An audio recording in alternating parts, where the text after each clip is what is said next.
وحده لا شريك له وأشهد أن محمدا عبده ورسوله صلى الله عليه وعلى آله وأصحابه وأزواجه وذرياته وأهل بيته أجمعين وبارك وسلم تسليما كثيرا أما بعد بالله من الشيطان الرجيم بسم الله الرحمن الرحيم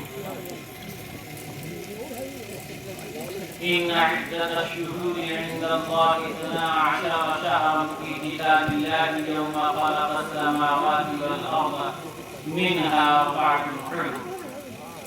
وقال في موضع آخر قال الله تبارك وتعالى في كلامه المجيد إنما يريد الله ليذهب عنكم الرجس أهل البيت ويطهركم تطهيرا. صدق الله العظيم. وقال النبي صلى الله عليه وسلم إن هؤلاء اللهم إن هؤلاء أهل بيتي وعشرتي فاذهب عنهم الرجس أهل البيت ويطهرهم تطهيرا أو كما قال عليه الصلاة والسلام. میرے عزیز دوستوں اور بزرگوں اور باہر سے آئے ہوئے مہمان کرام، بہت ہی یہ خوشکن موقع ہے اور بہت ہی مبارک مجلس سجائی گئی ہے شہداء اسلام کے نام سے، اور ہم خصوصی طور پر ہمارے حاجی صاحب جو چل کر آئے ہیں اور ان کا بھی بہت شکریہ، اور ہمارے جو ساتھی علماء کرام ہیں ان کا بھی بہت شکریہ کہ ان لوگوں نے ہمارے پروگرام میں شرکت کر کے ہم جیسوں کی حوصلہ افزائی فرمائی ہے. دیکھیے جو کرسیاں خالی میں بھرپور ہو جائیں تو زیادہ بہتر ہے، کیونکہ زیادہ لمبی بات نہیں ہوگی، لیکن جو مختصر بات ہوگی انشاءاللہ اللہ رب العزت سے توفیق ہے کہ اللہ رب العزت ہم سب کو صحیح بات سمجھنے اور صحیح بات بولنے کی توفیق عطا فرمائے. دیکھیے ہم نے آیت مبارکہ پہ تھوڑا تلاوت کیا ہے پہلے، ان عدۃ الشہور عند اللہ 12 شہرا فی کتاب اللہ، یعنی اللہ رب العزت اس آیت مبارک میں مہینوں کی تعداد شمار کر رہے ہیں کہ مہینوں کی تعداد 12 ہے. جب سے زمین و آسمان کو اللہ رب العزت نے بنایا ہے مہینوں کی تعداد تبھی سے مقرر ہے، 12 مہینے ہیں، ان میں سے 4 حرم کے نام سے جانے جاتے ہیں، یعنی احترام والے مہینے، عزت و عظمت والے مہینے. وہ 4 کون ہیں؟ ذی القعدہ، ذی الحجہ، محرم الحرام، یہ جو چل رہا ہے.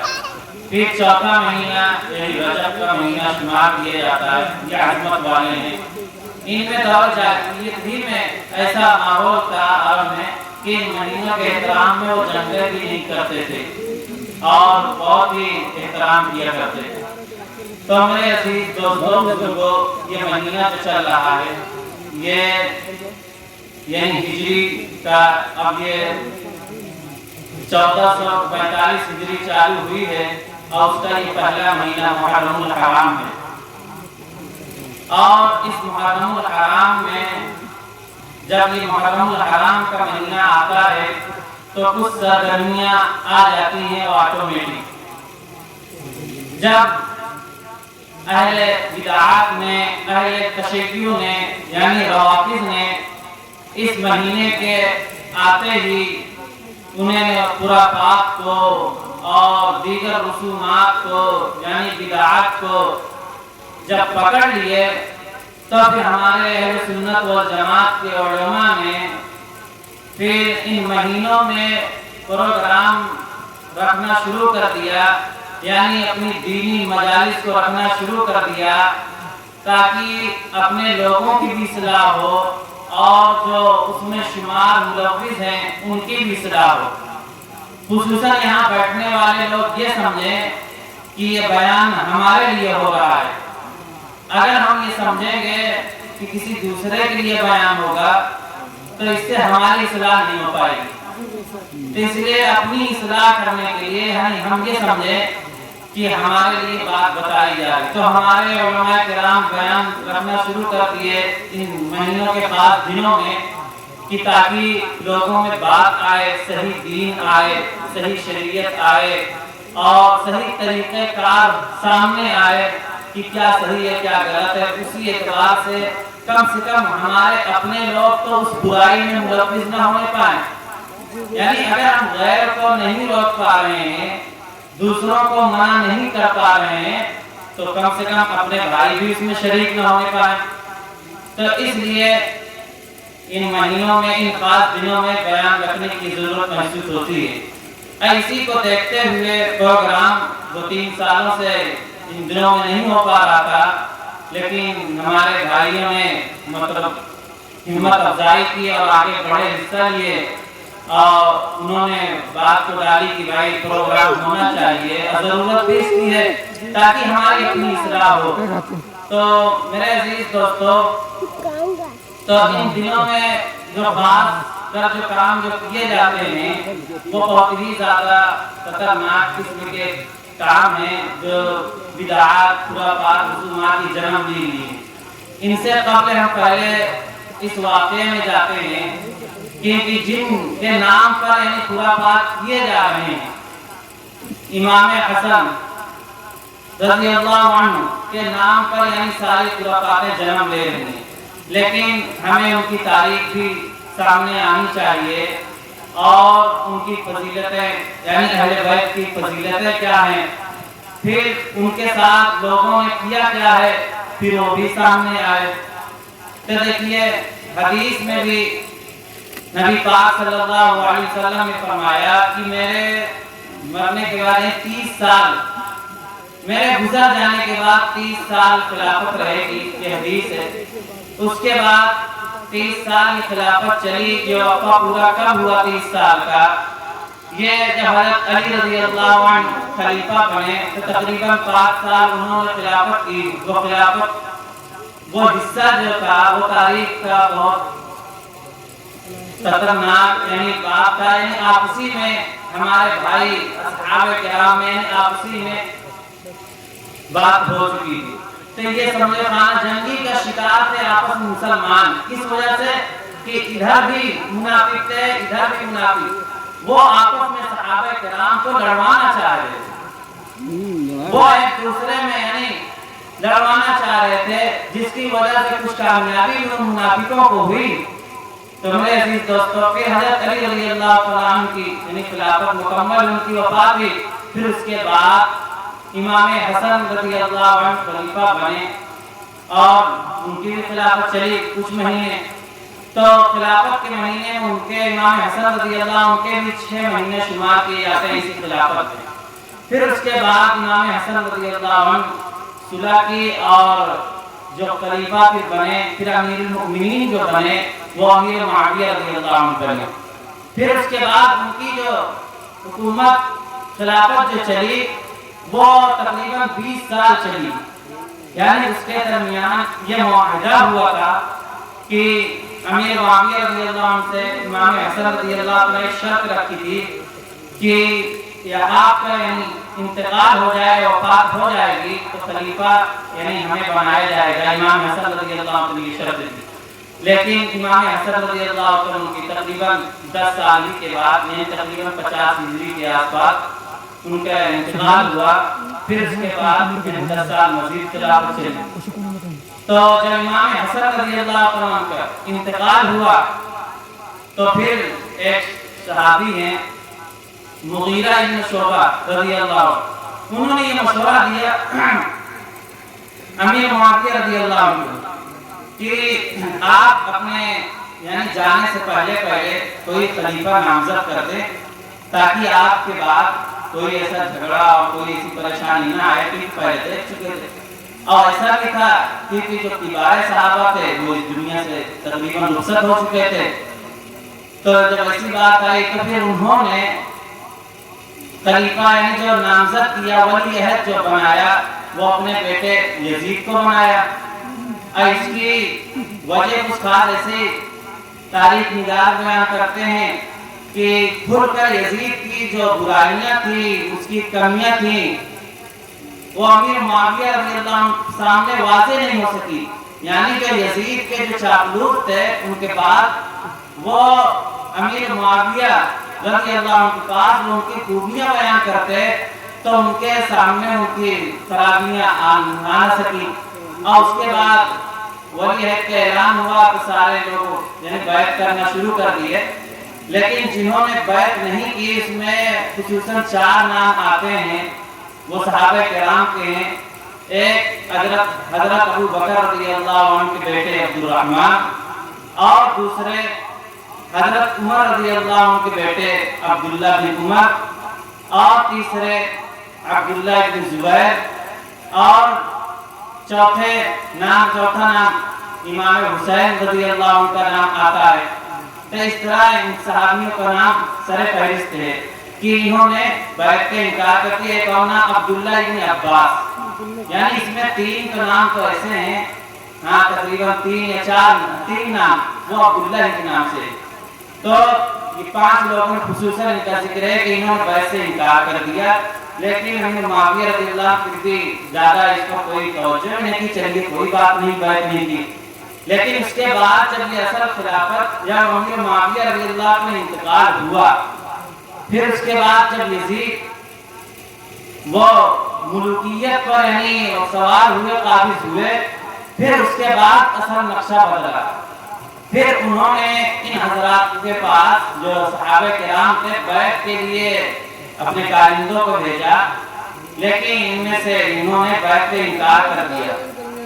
اس میں خصوصاً اصل مسئلہ جو امام حسین کا ٹکراتا ہے یزید کے ساتھ کہ اصل زیادہ قوی مضبوط شخص یہی نظر آتے تھے سر فہرست. اس کی وجہ بھی تھی کہ وہ نواز رسول تھے، ان کی فضیلت کو کوئی پہنچ نہیں سکتا. جس دور میں تھے وہ سب سے زیادہ یعنی جس دور میں تھے سب سے زیادہ اعلیٰ ترین شخص تھے. لیکن بات یہ ہے کہ جب اس کو یزید کو یہ خبر لگی کہ لوگوں یعنی اس میں سر فہرست امام حسین رضی اللہ عنہ نہیں کرنا، تو اس کے لیے انہوں نے اپنی کوشش جاری رکھی.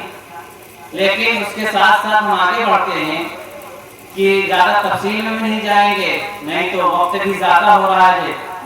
تو پھر تاکہ ہم بات بتاتے چلتے ہیں، تو ادھر کوفہ والوں کا سسٹم یہ تھا، ان کی ہمیشہ مکاریاں رہی ہیں کہ وہ حضرت علی رضی اللہ عنہ کے خلاف بھی ہوئے، اور یہاں تک کہ امام حسن جب خلیفہ بنے تو ان کے خلاف وہ فتنہ اندر رستے تھے.